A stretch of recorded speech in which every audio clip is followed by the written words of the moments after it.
Hello बच्चों आप सभी का मेरे चैनल पर स्वागत है। मैं आज क्लास 7वीं का 8वां पाठ दोहा अष्टक पढ़ा रही हूँ।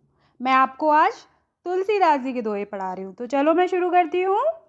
तुलसी इस संसार में भांति भांति के लोग, सबसे हंस मिल बोलिए नदी नाव संजोग।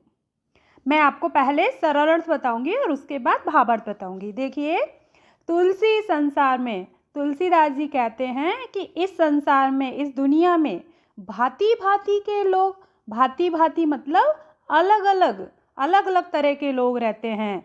तुलसीदास जी कहते हैं कि इस संसार में अलग अलग स्वभाव वाले, अलग अलग विचारधारा वाले लोग रहते हैं।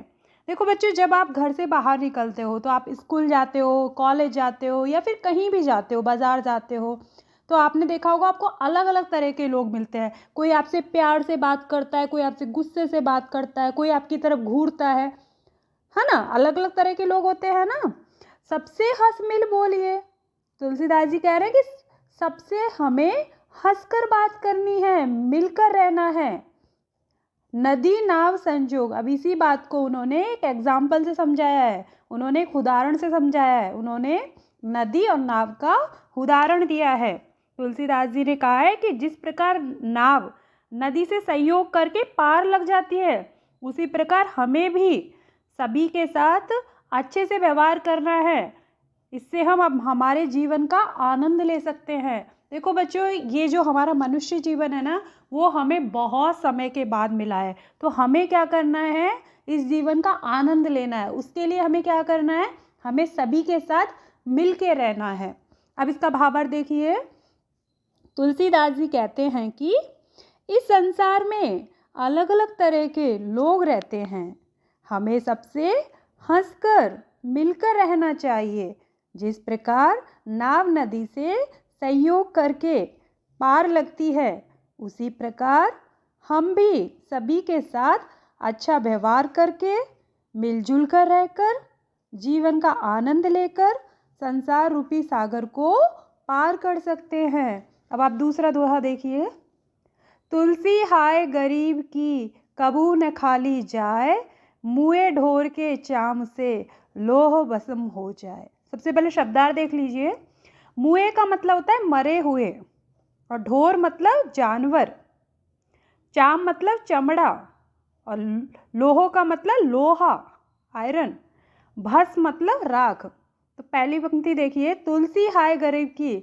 तुलसीदास जी कह रहे हैं कि जो गरीब का शाप होता है ना, गरीब की जो हाय होती है, कबू मतलब कभी भी, वो कभी भी खाली नहीं जाती है। हमें किसी भी गरीब को सताना नहीं चाहिए। हमें ये नहीं सोचना चाहिए कि ये इंसान कमज़ोर है तो हम इसको सताएंगे, नहीं।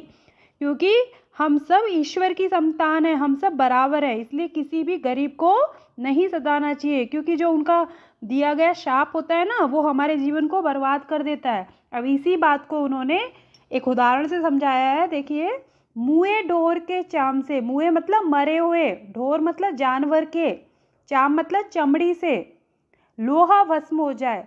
जो मरे हुए जानवर के चमड़ी से जो धोखनी बनाई जाती है ना, उससे लोहा जो कितना कठोर रहता है, वो भी क्या हो जाता है, जल जाता है, राख हो जाता है। ठीक है। अब इसका भावार्थ देखिए। तुलसीदास जी कहते हैं कि हमें कभी भी किसी गरीब को कमज़ोर समझकर सताना नहीं चाहिए। गरीब की हाय लेने से हमारा नुकसान होता है। जिस प्रकार मरे हुए पशु के चमड़े से बनी धोकनी से लोहा जल जाता है, इसीलिए हमें किसी भी व्यक्ति को कमज़ोर समझकर नहीं सताना चाहिए। गरीब का शाप बहुत प्रभावशाली होता है। हमें ईश्वर की सभी संतानों का सम्मान करना चाहिए। बच्चों, आगे के जो दोहे हैं वो मैं आपको अगले वीडियो में पढ़ाऊंगी। धन्यवाद।